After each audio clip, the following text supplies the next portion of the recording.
इस वीडियो में हम लोग जानने वाले हैं कि अपने फीचर्स क्या होते हैं इनकम एंड एक्सपेंडिचर अकाउंट के।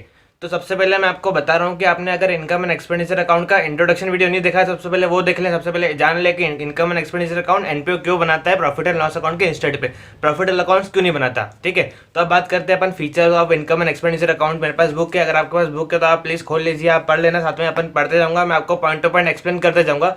अगर आपके पास बुक नहीं है तो आपको वैसे भी स्क्रीनशॉट पे डिस्प्ले हो जाएगा। ठीक है, सबसे पहला होता है इसका नेचर कि इनकम एंड एक्सपेंडिचर अकाउंट, जैसे अपन जानते हैं अपने अकाउंट्स के अंदर, अकाउंटेंसी के अंदर तीन टाइप के अकाउंट्स होते हैं मेन, जिसके टाइप पे तीन टाइप के गोल्डन रूल्स भी बनाए गए हैं। सबसे पहला होता है एक पर्सनल अकाउंट, एक रियल अकाउंट, एक नॉमिनल अकाउंट। तो जितने भी अकाउंट होते हैं वो इन तीनों अकाउंट से ही जुड़े हुए रहते हैं। तो ये जो अकाउंट है वो कैसा है, इसका नेचर कौन सा है, नेचर ऑफ अकाउंट जिसको बोलते हैं, नेचर कैसा है इस अकाउंट्स का, तो इसका अकाउंट है नॉमिनल अकाउंट।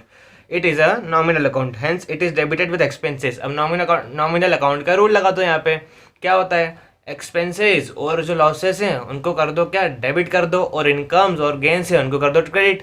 ये उसका रूल है, तो इसकी वजह से ये नॉमिनल अकाउंट है। ठीक है, देन बेसिस ऑफ अकाउंटिंग, किस बेसिस पे इसमें अकाउंटिंग की जाती है। It records income, expenses and losses of revenue nature. Revenue nature मतलब डेली ट्रांजेक्शन से जुड़े हुए। कैपिटल नेचर के नीचे अपन ने कुछ भी परचेस कर लिया, अपनी एसेट्स परचेस कर लिए, तो वो कैपिटल नेचर हो जाएगा। और अपन डेली कुछ पेमेंट कर रहे हैं, एक्सपेंसेस मेड कर रहे हैं, या अपने को डेली रनिंग एक्टिविटी से प्रॉफिट आ रहा है, तो वो रिवेन्यू नेचर के हो जाएंगे। ठीक है, and on accrual basis of accounting, अपन ने वाले कैश बेसिस ऑफ अकाउंटिंग और एक्रूअल बेसिस। कैश में सिर्फ कैश का संबंधित जो ट्रांजेक्शन होते हैं, कैश से जो भी ट्रांजेक्शन अपन ने करे हुए हैं वो आते हैं, और एक्रूअल बेसिस पे अपना कैश भी आता है, साथ ही साथ क्रेडिट भी आता है। तो ये जो अकाउंटिंग वर्क करता है, इसका बेसिस ऑफ अकाउंटिंग जो है वो एक्रूअल बेसिस ऑफ अकाउंटिंग है। देन नेक्स्ट बात करते हैं अपना अकाउंटिंग पीरियड। अकाउंटिंग पीरियड का होगा इनकम एंड एक्सपेंडिचर अकाउंट का बनाने का।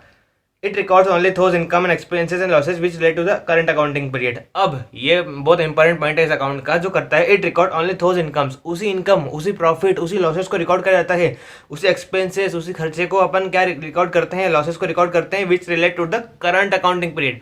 जो भी अपन अकाउंटिंग कर रहे हैं, जैसे अपने को क्वेश्चन में दिया रहता है सब्सक्रिप्शन 3 ईयर का, तो अपने को उसमें 1 ईयर का लेना पड़ता है, जो कौन सा, वो जो है करंट। ठीक है, वेदर पेड और नॉट, वेदर अगर पेड करा भी हो या नहीं करा उससे अपने को मतलब नहीं, लेकिन जो भी अपन ट्रांजेक्शन की एंट्री करेंगे, अकाउंटिंग करेंगे, वो बेसिस पे करेंगे अपन करंट ईयर की। देन नेक्स्ट अब आते हैं opening and closing balances. Opening balance, closing balance के बारे में बात करते हैं इस अकाउंट के बारे में। It does not have opening balance, it balance sheet at the end is either surplus or deficit which is transfer to capital fund in the balance sheet. अब इसमें ना ओपनिंग बैलेंस होता है ना क्लोजिंग बैलेंस होता है। इसमें क्या होता है, इसमें तो अपना सरप्लस और प्रॉफिट होता है ना, सरप्लस और डेफिसिट होता है, यानी कि प्रॉफिट और लॉस होता है। तो जो प्रॉफिट होता है वो तो अपने कैपिटल फंड में बैलेंस शीट की कैपिटल में ऐड हो जाता है, और जो अपना लॉस है वो तो डेबिट हो जाता है, वो क्या बोलते हैं अपन, वो डिडक्ट हो जाता है, कम हो जाता है, माइनस हो जाता है। फिर एडजस्टमेंट। अब इसमें एडजस्टमेंट भी बहुत इंपॉर्टेंट पॉइंट रहता है, main income and expenditure account में ही एडजस्टमेंट करे जाते हैं। This account is prepared on accrual basis of accounting. Accrual basis, जैसा कि मैंने अभी आपको बता दिया क्या होता है एक्रूअल बेसिस ऑफ अकाउंटिंग।